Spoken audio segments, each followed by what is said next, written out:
नमस्कार विद्यार्थी मित्रांनो, स्वागत आहे तुम्हा सर्वांचं पीके पब्लिकेशन या चॅनलवरती. विद्यार्थी मित्रांनो, आज आपण ग्रामसेवक भरतीमधील चालू घडामोडीतील पार्ट 5 बघणार आहोत. चला मग सुरुवात करूया. तरी चॅनलवरती नवीन असाल तर चॅनलला सबस्क्राईब करायला विसरू नका. पॅरा एशियन तिरंदाजी चॅम्पियनशिप 2023मध्ये पदतालिकेत भारताचा क्रमांक कोणता आहे? तर भारताचा क्रमांक हा पहिला आहे. आयुष्यमान भारतचे नाव बदलून आता काय ठेवण्यात आले आहे? आयुष्यमान भारत योजनेचे नाव बदलून आता आयुष्यमान आरोग्य मंदिर ठेवलेले आहे. आझादी का अमृत महोत्सव या पुरस्काराने कोणत्या मंत्रालयाला सन्मानित करण्यात आले?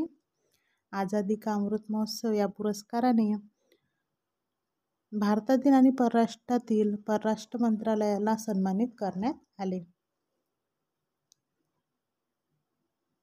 आयुर्वेद अभ्यासकांच्या नवकल्पनांना प्रोत्साहन देण्यासाठी कोणता उपक्रम सुरू करण्यात आला आहे? आयुर्वेद अभ्यासकांच्या नवकल्पनांना प्रोत्साहन देण्यासाठी अग्नी उपक्रम सुरू करण्यात आला आहे.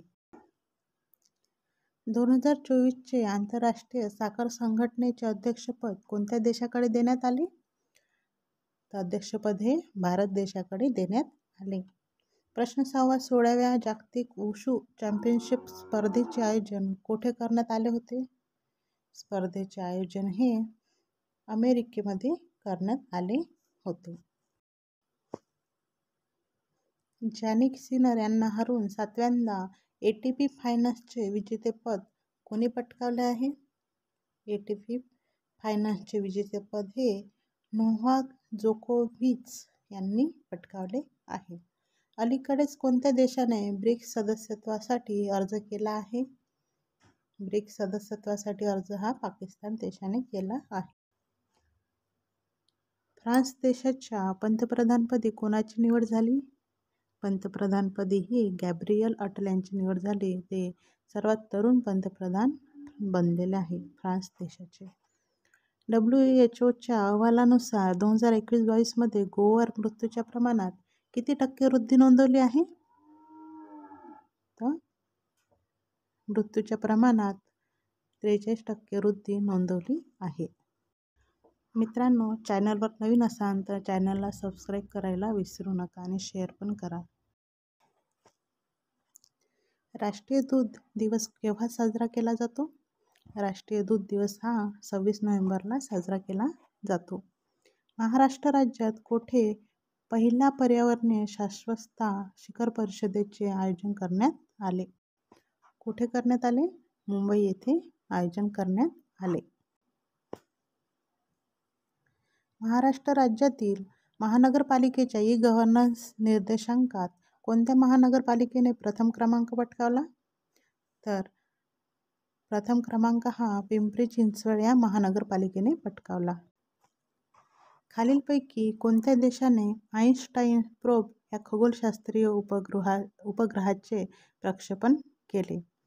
तर देश आहे तो चीन. चीन देशाने प्रक्षेपण केले. केंद्र सरकारच्या शहरी स्वच्छ सर्वेक्षण 2023 स्पर्धेमध्ये महाराष्ट्र राज्यातील पुणे जिल्ह्यातील कोणत्या 2 नगरपालिका सलग दुसऱ्यांदा सर्वोत्तम ठरल्या? तर त्या नगरपालिका आहेत सासवड नगरपालिका आणि लोणावळा नगरपालिका. भारतीय संधी लेखापाल संस्थेच्या वतीने कोणाला सर्वोत्तम वित्तीय अधिकारी पुरस्काराने सन्मानित करण्यात आले? कोणाला सन्मानित करण्यात आले? तर विजय प्रकाश श्रीवास्तव यांना सन्मानित करण्यात आले. 10 जानेवारी हा दिवस देशात कोणता दिवस म्हणून साजरा करण्यात येतो? 10 जानेवारी हा दिवस विश्व हिंदी दिवस म्हणून 2006 पासून साजरा करण्यात येतो. भारताच्या राष्ट्रपती द्रौपदी मुर्मू यांच्या हस्ते यावर्षी किती क्रीडापटूंना अर्जुन पुरस्काराने सन्मानित करण्यात आले? किती क्रीडापटूंना? 26 क्रीडापटूंना सन्मानित करण्यात आले. 2023 या वर्षात मालदीव देशाला भेट देणाऱ्या देशामध्ये प्रथम क्रमांकावर कोणता देश आहे? कोणता प्रथम देश आहे? भारत. भारताने 2023 या वर्षात 2.90 लाख पर्यटकांनी मालदीव या देशाला भेट दिली. कोणत्या देशाने हिमबिबट्याला राष्ट्रीय चिन्ह म्हणून घोषित केले? किर्गिझस्तान या देशाने हिमबिबट्याला राष्ट्रीय चिन्ह म्हणून घोषित केले. जगामध्ये इलेक्ट्रॉन वस्तू निर्यातीत कोणता देश प्रथम क्रमांकावर आहे? तर जगात इलेक्ट्रॉन वस्तू निर्यात करण्यात चीन हा देश प्रथम क्रमांकावर आहे. जगाच्या एकूण वाट्यापैकी 34% वाटा हा चीनचा आहे. भारतीय कुस्ती महासंघाचे कामकाज पाहण्यासाठी आंतरराष्ट्रीय ऑलिम्पिक समितीने किती सदस्यांची समिती स्थापन केली? तर समिती ही 3 सदस्यांची स्थापन केली. सध्या देशात असलेला गेलेफू स्मार्ट सिटी प्रकल्प कोणत्या देशाचा आहे? भूतान देशाचा आहे. देशातील पहिल्या सायबर सुरक्षा केंद्राची स्थापना कोठे करण्यात आली आहे? चंदीगड येथे करण्यात आली आहे. 85वी वरिष्ठ राष्ट्रीय बॅडमिंटन स्पर्धा कुठे पार पडली? गुवाहाटी येथे पार पडली. तर मित्रांनो, असेच प्रश्न बघण्याकरिता चॅनलला सबस्क्राईब करा, लाईक करा आणि शेअर करायला विसरू नका.